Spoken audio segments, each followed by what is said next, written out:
Hola, qué gusto saludarlos. Mi nombre es Ricardo Isaac. En este programa que hemos llamado La Breve Historia, en esta ocasión, con la historia de El Arbolito de Navidad en sus diferentes versiones que vamos a mencionar. Así es que, no sé, a lo mejor algún cafecito caliente o un chocolatito con unas galletitas. Va a ser breve esto, pero ojalá que lo disfrute tanto como nosotros. El cristianismo adopta y transforma costumbres de pueblos paganos en relación con el culto a los árboles sagrados. Vamos al arbolito de Navidad y pues hemos de decir que en alguna versión un profeta del siglo 7 a.C., Jeremías, decía que las costumbres de los pueblos son vanidad, porque un leño con plata y oro lo adornan. No le gustaba, pues. Con clavos y martillo lo afirman para que no se mueva el arbolito, y se refería a esa vanidad de hacer la adoración de objetos sin valor, de objetos que no tienen valor, según él, propia de estos pueblos, los paganos. En lugar de esto, según Jeremías, debía venerarse al Señor, al Dios verdadero. Entonces, el arbolito de Navidad no existía, pero estos versículos nos revelan una costumbre ancestral: escoger un árbol del bosque, cortarlo, ponerle adornos, o como hacían algunos pueblos, los babilonios, para dejar algunos presentes o regalos debajo del mismo. Un cristiano que vivió entre los siglos II y III después de Cristo, llamado Tertuliano, hace la crítica de cultos paganos, de colgar laureles en las puertas de casas y encender luminarias durante los festivales de invierno. Los romanos adornan calles durante las Saturnales, pero fueron sobre todo los celtas quienes decoran los robles con velas, con frutas, durante los solsticios de invierno. Era una forma de reanimar el árbol y asegurar el regreso del sol y de la vegetación. Desde tiempos inmemoriales el árbol ha sido un símbolo de regeneración y de fertilidad.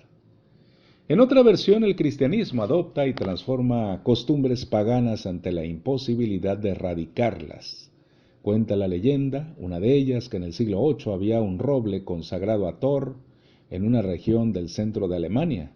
Cada año, durante el solsticio de invierno, se le ofrecía un sacrificio. Un misionero, Bonifacio, cortó un árbol ante la mirada eh, sorprendida de los lugareños, y tras leer el Evangelio les ofreció un abeto, un árbol de paz, que representa vida eterna, porque pues sus hojas siempre están verdes y porque su copa señala al cielo.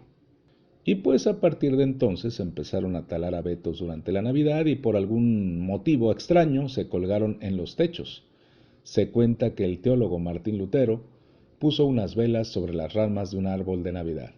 Dos ciudades bálticas se disputan el mérito de haber erigido el árbol, una en Estonia y otra en Letonia, allá por el año 1441 y 1510 respectivamente.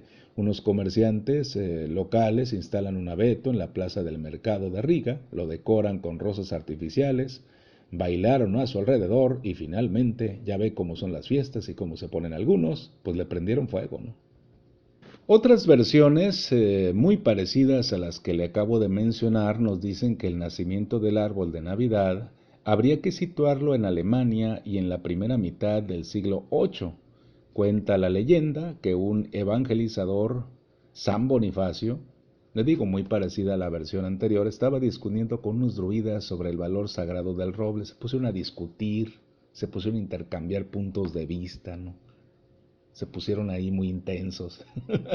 San Bonifacio defendía que no, y hasta aquí es donde coinciden las versiones conocidas. Luego hay diferencias, hay variaciones. Una primera versión dice que San Bonifacio cortó un fresno y plantó en su lugar un pino. Otra versión, algo más diferente y brusca, dice que San Bonifacio cortó un árbol, un roble, e hizo desaparecer todos alrededor, todos los árboles a su alrededor, a excepción de un abeto. Imagínense, ese árbol superviviente comenzó a ser venerado como el abeto del niño Jesús. Y así comenzó una tradición que no llegó a España hasta bien entrado el siglo XIX. Bueno, como usted puede escuchar, las versiones son muy parecidas acerca del arbolito de la Navidad. Otra versión nos cuenta que cuando los cristianos llegan al norte de Europa, observaron que los celtas hacían la celebración el 8 de diciembre, el nacimiento de Frey, dios de la fertilidad, dios del sol, colocando adornos, ya que éste simbolizaba al mismísimo universo. Una vez que estos pueblos fueron evangelizados, se tomó la tradición para simbolizar el nacimiento de Cristo, cambiando el árbol perenne por un pino. A estos primeros árboles navideños los adornaban con manzanas para hacer la representación del pecado original y velas que simbolizaban la luz de Jesús o la luz de Cristo. Con el paso del tiempo las manzanas se cambiaron por esferas y las velas por luces. El significado del árbol es que representa el paraíso, de donde Adán y Eva comieron los frutos, dando origen al pecado original. Además, también sirve para recordarnos que Jesús vino a la tierra para conseguir la reconciliación. La forma de triángulo es representación de la Santísima Trinidad y sus colores simbolizan diferentes oraciones del Adviento. El azul, la reconciliación; plata, el agradecimiento; oro, la alabanza; y el verde, la abundancia y la naturaleza. Y es que el árbol de Navidad no siempre ha sido como lo conocemos hoy en día, ni tampoco ha tenido el mismo significado. Independientemente, el origen del árbol de la Navidad es común. El árbol tradicional se realiza con un abeto, muy relacionado con costumbres paganas del norte de Europa, sobre todo, ya lo hemos dicho en las diferentes versiones en Alemania. Hace siglos el abeto debió su prestigio fíjese, a la hipotética capacidad de atraer los rayos. En la antigüedad se pensaba que el rayo era de procedencia divina, y hay que recordar la figura de Zeus, dios de la mitología griega, que portaba un rayo en su mano. Por tanto, pues todo aquello que atrajera el rayo debía ser sagrado. La tradición precristiana alemana se vincula a los ritos de la luz del rayo. Otra circunstancia adicional convirtió el abeto en árbol mágico.